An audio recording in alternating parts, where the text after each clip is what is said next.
Nigeria's central bank delivered a modest 50 basis points interest rate cut on Tuesday, adding that risks to the outlook were balanced and inflation was slowing.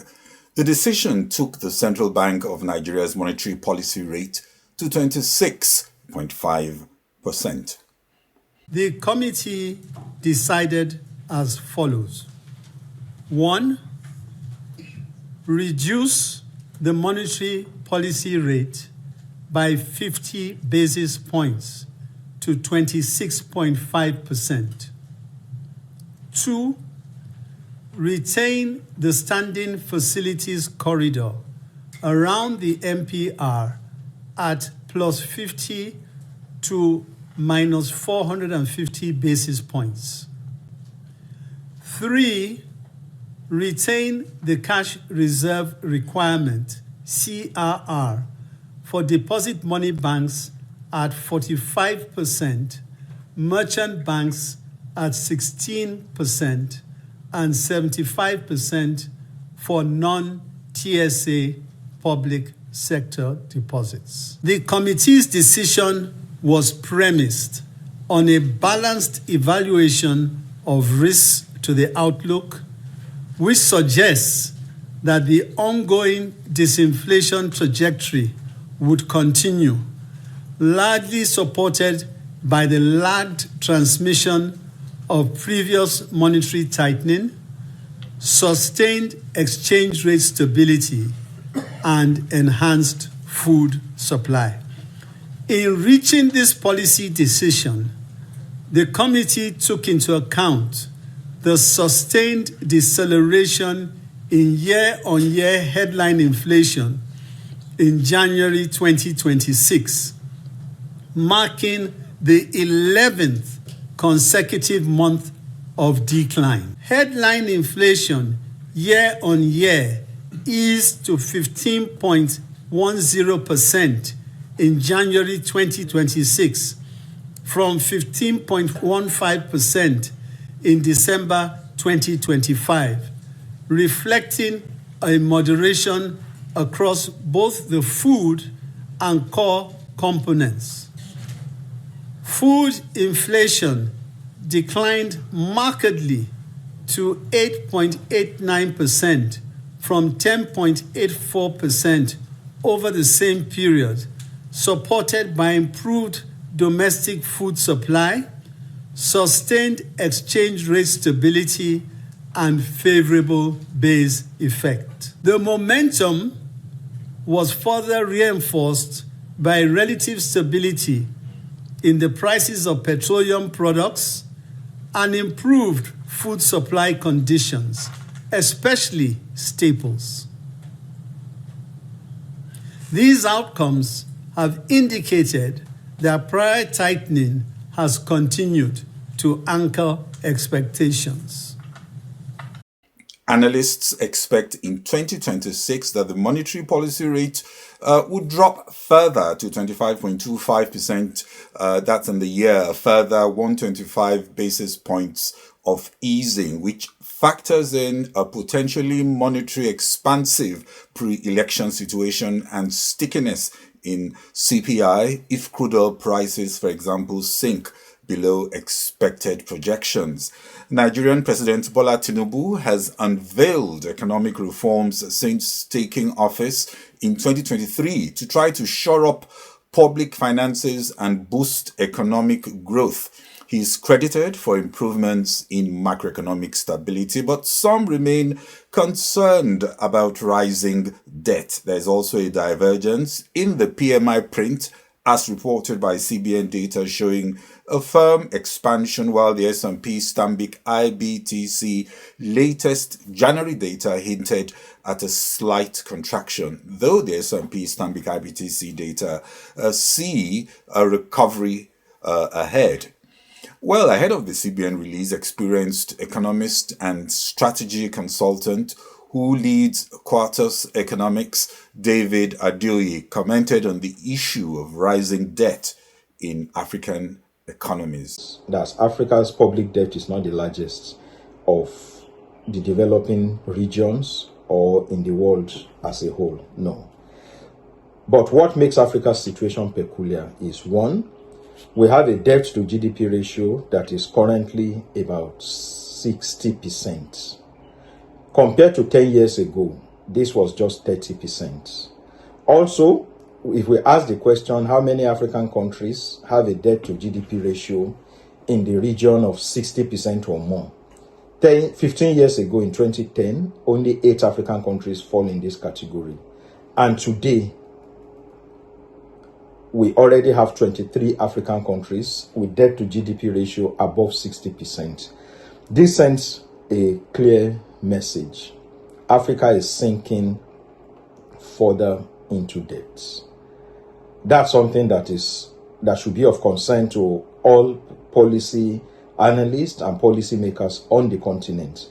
Also, it's important to see that the ratio of public debt, the ratio of external public debt to overall public debt in Africa has risen from about 72% in 2010 to 88%.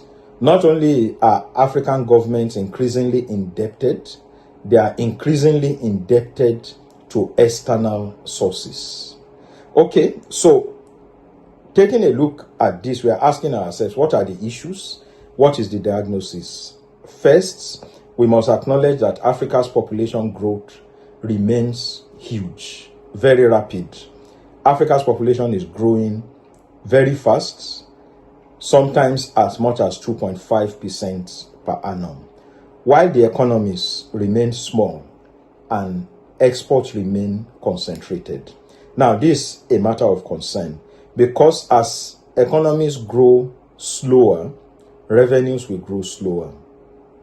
Now, because the population is rising, the need for funds is going to increase. So with a rising population, Africa's need for both development funding and economic stabilization continues to rise.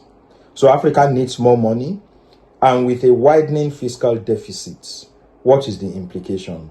So this means Africa has to take on more debt, especially in the absence of sufficient domestic funds. So we turn to global investors, paying more and more commercial rates. In fact, when we look at the cost of borrowing, Africa currently pays about 9.8% per annum.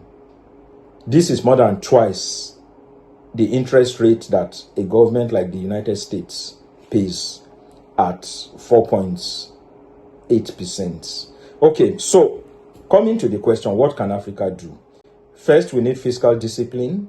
African governments must learn delayed gratification.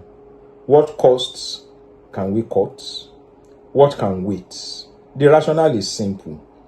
If we borrow $100 million today, let's say at 9.5% interest rate per annum, which is one of the best one may get. The question is, how much do we pay over the next 5 years? Can that interest cost, can it be saved and channeled into development? Why do we need to return that money and that much, considering the quantum of borrowing that takes place across African countries, across different levels of government, federal and subnational? It makes sense for Africa to delay gratification, work on its own internal systems, and free up some funding to build its own people and its economy. In a related manner, Africa needs to use its limited resources to drive high-impact economic growth. Let's grow the economy where the people can feel it. Let's diversify the export sector. Hello, this is Global Business Insights, where we look at the world from a business perspective and bring you news, views, and analysis that helps to bring you up to date on the context. The United States began imposing a temporary 10% global import tariff on Tuesday.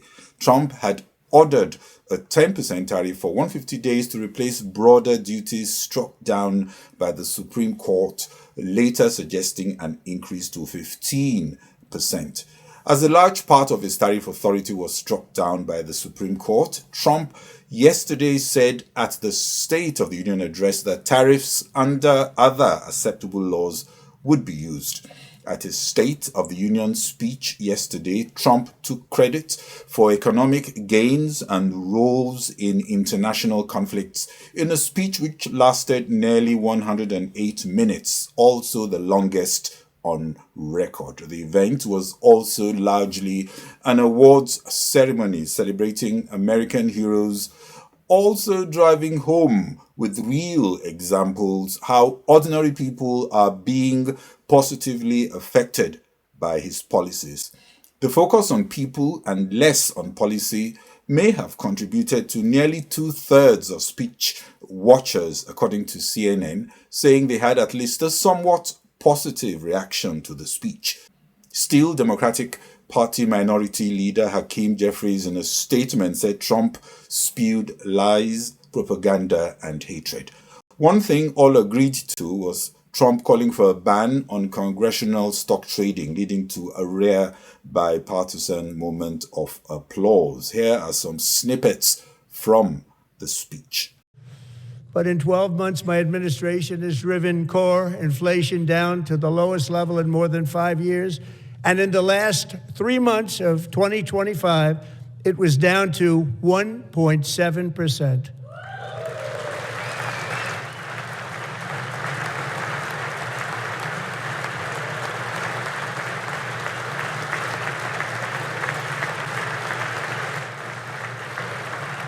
Gasoline, which reached a peak of over $6 a gallon in some states under my predecessor, it was quite honestly a disaster, is now below $2.30 a gallon in most states, and in some places, $1.99 a gallon. And when I visited the great state of Iowa just a few weeks ago, I even saw $1.85 a gallon for gasoline. I urge this Congress to begin the mission by passing the largest tax cuts in American history, and our Republican majorities delivered so beautifully. Thank you, Republicans.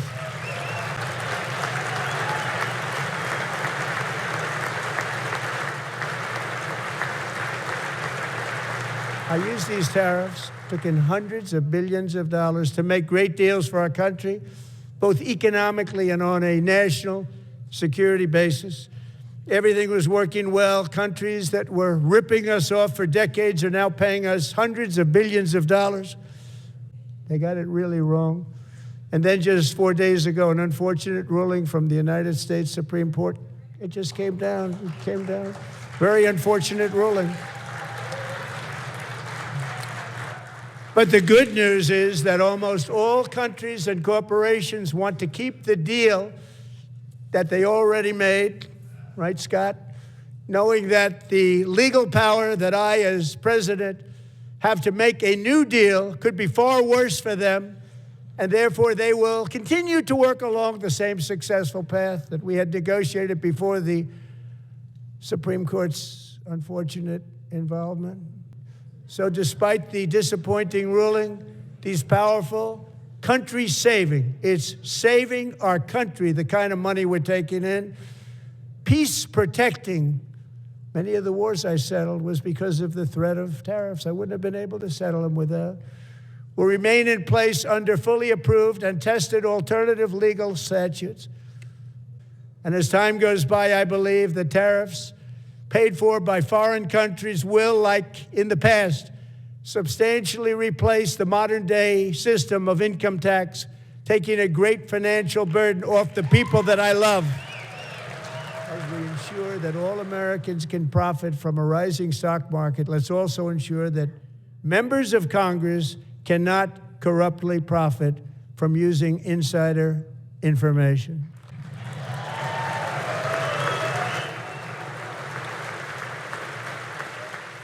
Well, that's all we are able to take on this special edition of Global Business Insights. This is Adeoye Meeting. Thanks for watching. Bye-bye.